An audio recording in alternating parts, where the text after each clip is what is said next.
Hello everyone, FPL Raptor here, and welcome back to another video on my YouTube channel. In today's video, we have my Game Week 2 preview. Every single week, I upload an episode of this series where I answer some of your key questions, dilemmas, and discussion points to hopefully guide you through the FPL season. In today's episode, we'll discuss things such as, is Salah the best captain and should we go out and buy him? Should we potentially be looking to buy James Maddison? What to do with the likes of Gabriel and Foden? Should we sell them in Game Week 2? And also things such as, should we potentially start Turner ahead of Onana? If you do get any value from today's video, please do drop a like, make sure to subscribe as well. But without further ado, let's jump into it.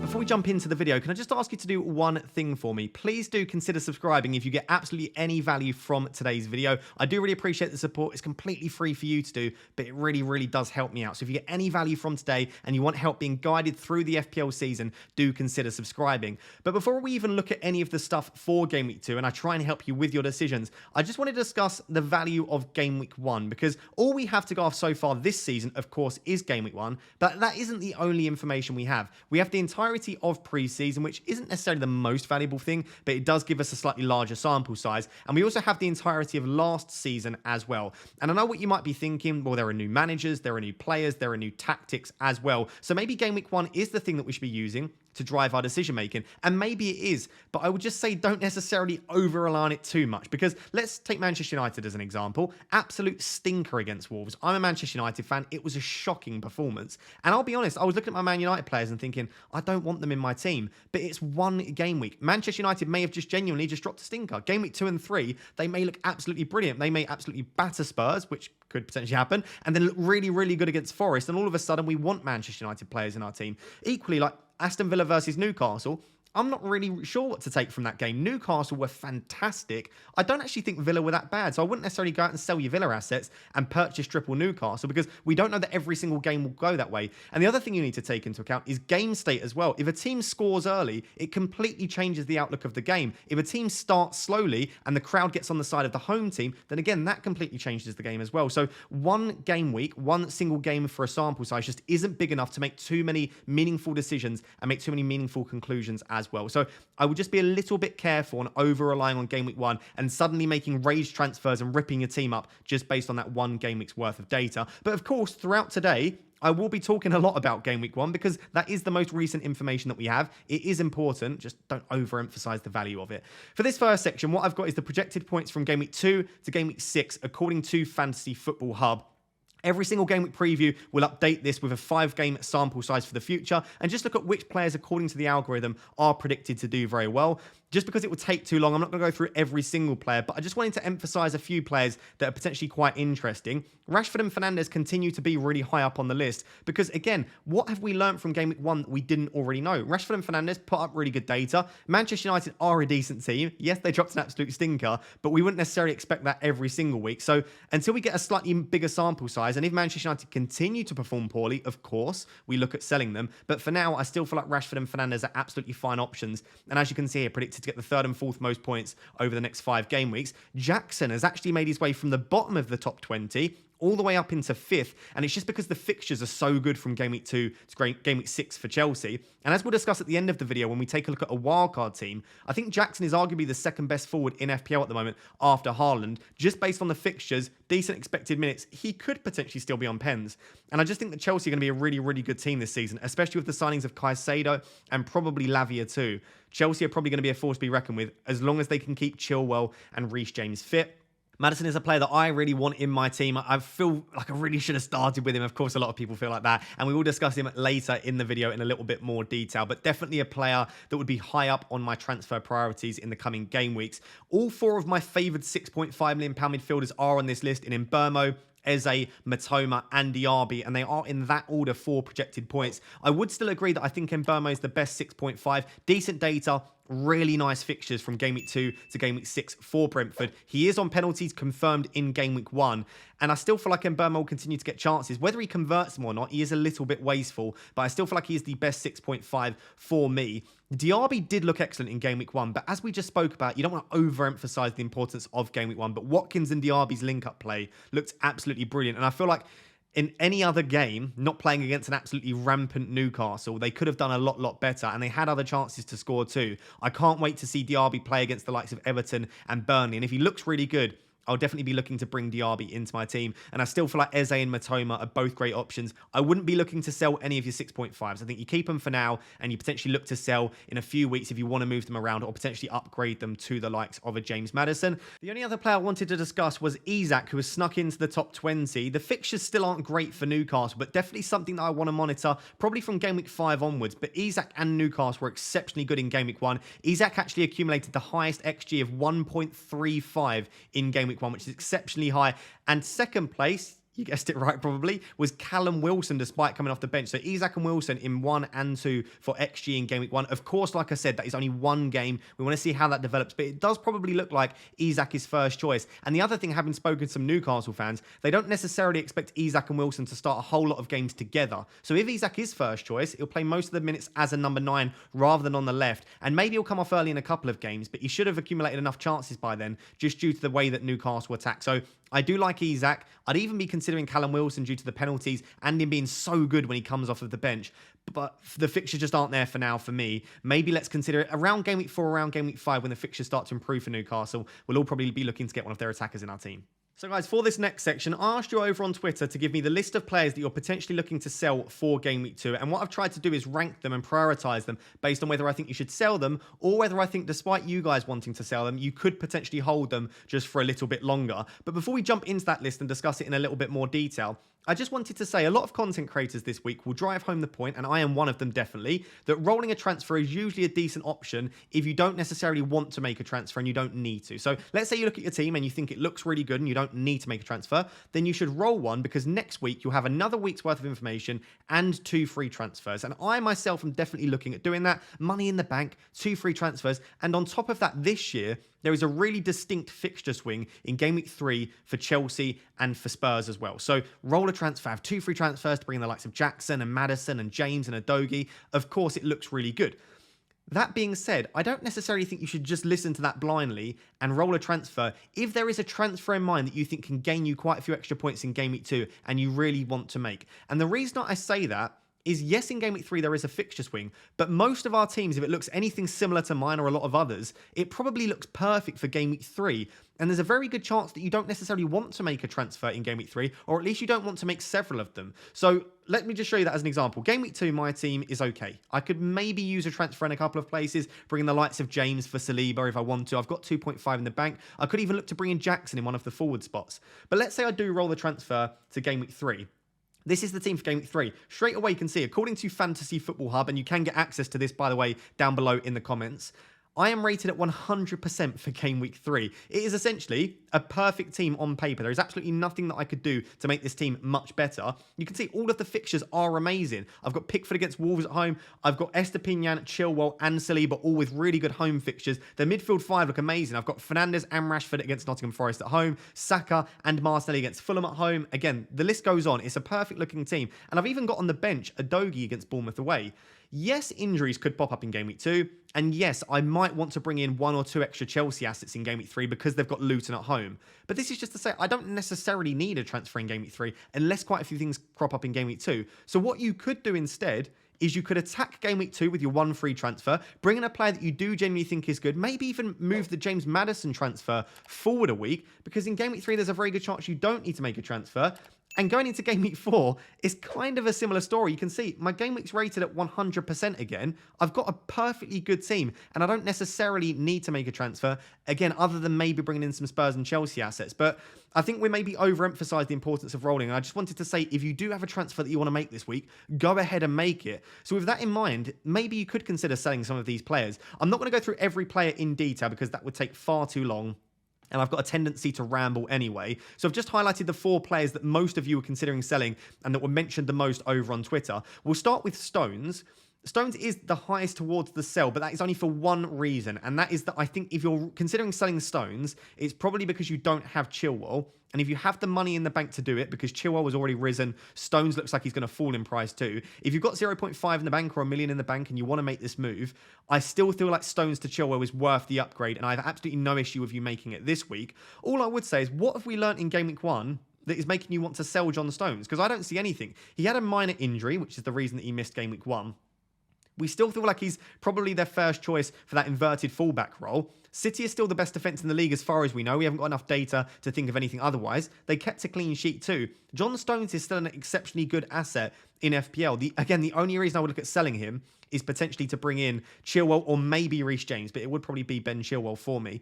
But maybe you could even wait for that move until game week 3. The only thing is, I feel like with Stones and Chilwell and those sorts of transfers, the longer you wait, the more chance Chilwell has to keep rising in price, and Stones could potentially keep falling in price. So I would just be careful you don't wait too long and lose out like 0.4, 0.5 million. But John Stones, for me, I think I would be happy keeping unless you want to move to Chilwell this week. And it's kind of a similar story to Gabriel. And this was probably the main question that I was asked for the Game Week preview this week. What do we do with Gabriel? We don't know why he missed out in game week 1. I think there are 3 possible reasons that I can think of. Number 1 is it truly was a tactical decision. Arteta wanted an extra attacker on the pitch. He didn't want to lose Saliba. Maybe he sees Saliba as that pin in the back line, and he thinks, I do not want to lose Saliba from the starting 11. And he didn't want to lose the likes of Timber or Ben White either, because they can play that more inverted role too. So maybe he thought Gabriel was the obvious one to miss out. So it could have been a purely tactical decision. But that's weird because he'd started over 70 games in a row in the Premier League for Arsenal. So Gabriel, one of the main reasons we picked him was for his nailness. So that does seem strange. The other possibility is that there was a minor injury, but nothing seems to indicate that. There was nothing in the press conferences. He was in full training, and he actually came off the bench too. And if he had a minor injury, why would you bring him off the bench? There didn't seem much of a necessity to do so. And then the third option, which is definitely possible, is that maybe it was just a minor punishment. Maybe he was late to training, or he had an issue in training, or maybe there's a bit of a bust-up that we don't know about, and as a result, Arteta was just punishing him for one game. That is a lot of hypothesizing. I don't know anything to back that up. I'm just saying, I suppose, we don't know why Gabriel missed out in game week 1, and he could conceivably come straight back into the 11 and then start every single week. And if Gabriel does start every single week, which we thought he would, Gabriel is still the best Arsenal defender for me. So it seems quite risky to rush Gabriel out of your team on the basis that you think he's being rotated when we don't necessarily know that. So until we have some concrete evidence to suggest that Gabriel is a real rotation risk, I would personally hold him. So if I had Gabriel in my team, which I don't, I've got Saliba, I would be looking to hold Gabriel for at least one more week. And then maybe in game week 3, if he does look like a continued rotation risk, then you can move for the likes of James. Then you can move for the likes of Chilwell. But for me, I would be holding Gabriel for the foreseeable future. And then Foden and Fernandes were the other two. You can see they're fairly close, but they are closer towards the hold than the sell part of the list. Foden first. KDB's injury has only increased Foden's expected minutes. He'd started in game week 1. I don't see anything based on what we saw in game week 1 that would make me want to sell Foden. He looked pretty good. Yes, he didn't get any attacking returns, but he looked okay. He started, and he should have a boost to his expected minutes. Yes, City may go out and sign someone like a Paqueta, which may add a little bit rotation risk for Foden, but I'm not seeing anything so far which makes me think that Foden won't get significant minutes. City are still one of the best attacks in the league, and the fixtures are still really good too. So I don't see any reason why you would want to sell Foden, unless in a similar way to Stones and Gabriel with Chilwell, unless you want to go out and buy Maddison this week. But otherwise, keep Foden for the foreseeable future. For me, he's a great attacking option, decent price too, and you can always look to sell him a little bit later when the fixtures start to turn. And Fernandes is kind of a similar story. That I just don't know what you saw in game week 1 that has changed your opinion. We know Manchester United can drop absolute stinkers. I'm a Manchester United fan. I know that very well. We know that Fernandes was going to play a little bit deeper due to the introduction of Mason Mount, who is slightly more attacking than Eriksen.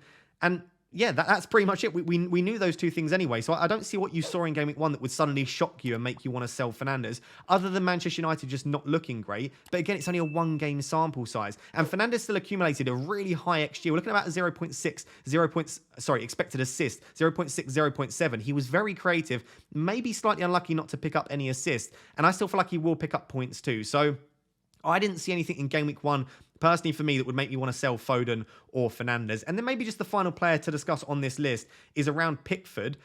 I don't think there's much value in changing your keepers around on a regular basis. Again, Pickford and Everton, they looked okay defensively. Yes, they conceded, but I don't think they were look really poor defensively. Onana and Manchester United, I would be a little bit worried about, because we conceded a ton of chances to Wolves. But again, it's only one game. And you picked Pickford because you think he'll make a lot of saves. You think Everton will still keep a few clean sheets. The fixtures are good, and he rotates well with Turner. So again, I don't know what you've seen in game week 1 that would make you suddenly want to sell Pickford for like an Onana or a Johnston. I don't feel like the value in FPL is using your transfers on your goalkeeper, especially as it's so difficult to predict when a goalkeeper will get points. It could be that Pickford now gets 2 clean sheets in a row and Onana and Johnston concede. I don't feel like we've seen enough just from game week 1 for me to make that move. So hopefully this list has helped. Again, it's just my opinion, so do take it with a pinch of salt. sort.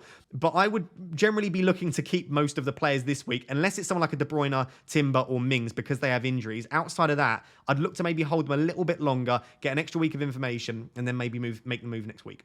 So I thought it would just be worth briefly discussing James Maddison. Put in an excellent performance game week 1, and he passed the eye test. And by the eye test, we mean if you watched the game, you probably wanted James Maddison in your team, and I'm definitely one of those people. I just wanted to discuss the data, and generally, do we need to go out and rush to buy James Maddison this week? The answer is probably no. James Maddison does have brilliant fixtures from game week 3 to game week 5. 6 and 7 are quite tricky for Spurs. Then from game week 8 onwards, the fixtures are really strong. So around game week 3 or 4, I would definitely be looking to bring James Maddison and maybe or another Spurs attacker into your team, because the fixtures are there, and we've seen under Postecoglou in pre-season and also against Brentford too, it looks like they will be a team that score a lot of goals, take a lot of shots, and have opportunities to score. Their defense looks a little bit shaky, but their attack looks really strong. And as I said, James Maddison passed the eye test, but the data wasn't necessarily as impressive as some people are suggesting. He put in a very similar-ish performance data-wise to what we saw from Bruno Fernandes. Bruno Fernandes put in around a 0.6, 0.7 expected assists, and his goal threat was relatively limited. And that's what we can see from James Maddison. Not the greatest goal threat, very, very creative. And the positions that James Maddison was picking up, yes, was probably slightly more attacking than Bruno Fernandes. But as you can see by the touch map, he wasn't getting tons of touches in the box. He wasn't getting loads of chances to score goals. He was taking a few long shots and also just creating lots of opportunities. But again, that's what we saw from Bruno Fernandes. So I don't see a massive difference between the two, other than the fact that James Maddison maybe looked slightly better, Spurs looked a little bit more fluid, and also James Maddison picked up 2 assists. But this isn't to say that I don't think he's a great option. I would just say that he overperformed his data quite significantly in game week 1. And I also think that you don't need to necessarily rush out and buy him in 2. You can wait another week and maybe look to pick him up in game week 3 or game week 4. Because as you can see, his expected FPL points was actually 4.48 in game week 1. And he picked up 9. So slight overperformance, but he did look fantastic. I will want him from game week 3 or 4. I also urge you to consider bringing him in around that game week 2. But I don't think you need to break your team, take hits, rush transfers to bring him in against Manchester United. The only slight caveat on this is if you watch the Manchester United game and you looked at the data, Manchester United conceded about a 2.4, 2.5 XG to Wolves, and they are now coming up against a very attacking Spurs side. Could James Maddison cause absolute chaos against the Manchester United defence? Absolutely. And if we don't improve the way our midfield defended against Wolves, against James Maddison, then he will have a lot of joy. I just don't think that, based on the data at least, to just give you a little bit of an alternative explanation, I don't think that James Maddison is suddenly a game breaker and he's going to go out and get you tons of returns every week. But I do feel like he'll be value at 7.5, and I am looking to bring him in around game week 3, game week 4. So interestingly, one of the major questions after maybe what to do with Gabriel was, do we start Turner? If we had the plan of starting Turner in game week 2, do we go ahead with that, or do we potentially start us like maybe starting 4.5/5 million pound goalkeeper? And maybe the major question was, do you start Onana or do you start Turner? Especially because Onana had such a good game week 1. He proved the point that we thought, which is that he will be very, very good for bonus points, and he made a lot of saves. So to answer the question briefly, yeah, I think we still start Turner. Again, we don't have much information in game week 1 that would make us suddenly change our opinion. If a player's got a really, really tricky fixture and your other player's got a really, really nice fixture, you normally start the player with the better fixture. And I don't think that Turner is necessarily such a poor option in comparison to the other 3 that you favour them ahead of the fixture. And as you can see by the fixtures here, if we consider the 3 main goalkeepers, Onana, Pickford, Johnston, they've all got significantly more difficult fixtures than Turner against Sheffield United. I don't think Spurs away is a nice fixture. I would expect them to score at least 1 or 2 goals. I think Everton against Villa is a really tricky fixture. I feel like Newcastle destroyed Villa, but I think maybe going under the radar slightly are Villa assets, and they actually look decent at points from an attacking perspective against Newcastle. And a similar situation to Palace, whilst Arsenal didn't have the best game week 1, that is not a fixture that you necessarily want to start Johnston in. So just fixtures alone would make me still say, yes, I think you should start Turner. But if you do want to pay attention to game week 1, Forest were pretty good against Arsenal. Again, Arsenal weren't overly impressive, but was that just because Forest defended quite well? They actually only conceded about a 0.8 XG against one of the best attacks in the league. So by all accounts, Sheffield United weren't fantastic in game week 1. They didn't create a whole lot against Palace. Forest looked really, really good. And I think the other 3 fixtures are really difficult. So I'm not going to spend tons of time on this section. Yes, I think you start Turner ahead of most of the other popular goalkeepers, especially Onana, Pickford and Johnston. I would start Turner ahead of all of them. Right, next up, there are a ton of questions around Mohamed Salah, and here are 3 of them, and I'll just discuss Mohamed Salah in its entirety and just give you my opinion on what we should do with Salah in Game Week 2. So there were a few questions of, if the plan was to captain Salah and you started with him in Game Week 1, which a lot of people did, let me know down below if this is you, do we still do it? Like, based on what we saw from Erling Haaland in Game Week 1, do we still captain Salah? And obviously, Salah only came away with a single assist. Were we impressed enough to want to captain him in Game Week 2? And there were also questions around buying Salah. Not just if you own him, do you captain him? But Salah's got arguably one of the better fixtures in the league. He is still one of the best FPL assets.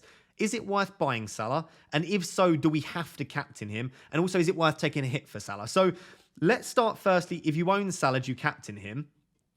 I feel like whatever your plan was, you probably stick to it. Because again, we don't know that much more in Game Week 1 than we already knew. Did you already know that Erling Haaland was an absolute monster that can score against anyone? Yes. It shouldn't surprise you that he went out and got a brace in Game Week 1, because that's who Erling Haaland is. Could Erling Haaland absolutely smash it against Newcastle? Yes, but we haven't seen anything in Game Week 1 which would contradict what we would have already known about Erling Haaland. And it's probably a similar situation to Salah. Salah looked okay in Game Week 1, but we know what Salah can do. We know he's on pens. We know he will always have really strong data. We know that he's slightly more creative than a goal threat, both last season and also he's demonstrated that in pre-season. Again, I'm not sure what's changed in Game Week 1 other than just the pure fear of knowing what Erling Haaland can do, but we knew that anyway. So if your plan was to captain Salah, I would say go ahead and captain Salah, and I would argue that Salah is the best captaincy option. If you were just chatting to your friends and you didn't play FPL and you were to say, who do you think will score more this week or score more goals and get more assists this week, Haaland against Newcastle or Salah against Bournemouth, you would probably back Salah. So go ahead and do it if that was your plan. And I think it's a similar situation with, is it worth buying Salah and should we captain him if we do? Only if you were planning on doing that anyway, because you chose your Salah draft for a reason, right? You chose your non-Salah draft for a reason. You decided not to own him going into Game Week 1. Yes, Liverpool did look pretty slick in Game Week 1, but you chose the rest of your players for a reason. You decided, for example, that Martinelli and Bruno was a better combination than Salah and Eze, so probably stick to that. There's nothing to go off at the moment that would suggest that you made the wrong decision. So I would say kind of back whatever your decision was and stick with it. So for me, I made the decision that, again, I prefer Martinelli and Bruno to Salah and Eze, and I'm not going to make that change this week. And I'm going to accept the fact that, yes, Salah is probably the slightly better captaincy option, but I'm not going to go out on there and buy him. On whether it's, if you buy him, should you captain him? I would argue yes, because you're probably going to need to use 2 transfers to buy him. Is it worth changing your team structure and taking a hit to bring in a player that you're not even going to give the armband? Probably not. And on the should you take a -4 hit for Salah, I would personally avoid it myself. I mean, if you can get there in one move, let's say you save money in the bank to go from like a Bruno or a Son to Salah, I don't mind it. But taking a -4 to bring in a player that you weren't potentially looking to bring in anyway, just based off a little bit of FOMO of how he looked in Game Week 1, it feels like maybe not the best decision-making process to me. So I know I spoke about plan continuation bias before, and I'm not necessarily saying being stubborn and always sticking to your plan. But if you were looking to captain Salah, I would probably still captain Salah. And if you didn't really want to go into Game Week 1 with Salah, I think you'd probably back your decision-making and just go without him and captain Erling Haaland. So let me know down below, do you own Salah? If so, are you captaining him? If not, are you looking to buy him? Or are you just going to stick without? So in this final section, I've got a Game Week 2 wildcard, but don't worry, even if you're not planning to play your wildcard in the near future, this is still useful because it gives you an idea of the kind of players that I would be targeting over the coming game weeks. Of course, the main thing we know is from Game Week 3, both Spurs and Chelsea's fixtures improve. So of course, I'm going to have at least 5 players from Chelsea and Spurs here. And the 5 players that I would really be targeting are Chilwell and James. If James is for some reason injured throughout the week and that changes, then you could even go for a Colwill, or you could save that 3rd spot open, or even go for a Sanchez if you don't think that Chelsea are likely to sign another goalkeeper. But I feel like Chilwell and James just have the highest upside. Chilwell would be absolutely locked in to my wildcard. And I think I would have Nicholas Jackson as well. I think he is the best forward to own based on the fixtures, based on the minutes that we expect him to get to. And I think Chelsea will score goals this season, and you would expect Jackson to be at the heart of that. And then the only 2 Spurs assets that really are interesting me at the moment are Maddison and Udogie. Maddison we've spoken about throughout this video. I think he's an absolutely great option, really high for projected points. Data looked pretty good in Game Week 1, and we know in the past as well, Maddison tends to have pretty good data. And Udogie looks really promising. He's almost playing like an inside left forward at points, and he just looks really, really good under Postecoglou. So Udogie would be there for 4.5. The only other option that I might consider having is Richarlison, but I would maybe just wait a little bit longer because I wasn't overly impressed in Game Week 1. His stats last season for Spurs, I know he was off the bench a lot of the time weren't overly impressive. So I would just maybe wait a little bit longer on that Richarlison spot. And as you can see here, I've gone for Rashford, Foden and Saka. You could just keep them for a couple more weeks and then maybe look to move to Richarlison if you do genuinely believe he's going to be a really good option. But for now, I've just got Maddison and Udogie. Everyone else pretty much picks themselves. I've still gone for Turner and Pickford because, again, I haven't seen anything that would make me want to change that. You could go for Sanchez. You could go for Johnston or Onana if you think they're slightly better picks. I would still keep Estepinian despite the fixtures not being great for Brighton from Game Week 4 onwards. I've got Fabian Schär in there just to cover the Newcastle defence when the fixtures improve from Game Week 5 onwards. And maybe you just have a thought about, do you have a route to get to the likes of Isak or Wilson if potentially they do look like really good options from Game Week 5? And just to give you sort of an alternative option, I suppose, I just wanted to show you the Fantasy Football Hub best wildcard team according to the AI, because it actually has Mohamed Salah in there, and as a result, the draft is completely different to mine. There's no James, there's no Chilwell. They've gone for Colwill to cover the Chelsea defence. They've actually gone for Henry in there as well. They do have Turner to rotate in, and they've actually gone, if I just scroll down, you can see Sanchez in there as the 4.5 goalkeeper. So they've still got double Chelsea defence, but they've gone for two 4.5s, and as a result, they've been able to squeeze Salah into their midfield, along with Rashford and Fernandes, who, as we spoke about at the start, are really high for projected points. Maddison and Burmo do make up their midfield, so it's not too dissimilar from my midfield. And Haaland and Jackson are in there too. So it's not overly different. They've just cheapened the defence slightly, gone for the cheaper Chelsea assets there. And that's allowed them to get Salah into their draft. So if you are wildcarding in Game Week 2 and you wanted to see a Salah draft, this is potentially one you can go for. And again, there is 50% off down below with the links if you want to get access to the Fantasy Football Hub AI team every single week, recommended AI transfers, my team feature, and all of that lovely stuff. Let me know which of the two wildcard teams you prefer. So guys, there you have it. That is my Game Week 2 preview. Hopefully this has been able to help you make your decisions in Game Week 2. And whilst I do think it is probably worthwhile if you don't need a transfer to roll it, as I said, if there is a transfer you want to make and you feel like you can be aggressive with it, by all means go ahead and make that transfer. And if you are planning a transfer or you've already made one, let me know down below what that is in the comments. Again, I would really appreciate the support by you liking the video and also making sure to subscribe as well. We are on the road to 90,000 subscribers. Until next time, thank you very much for watching. Cheers. Bye-bye.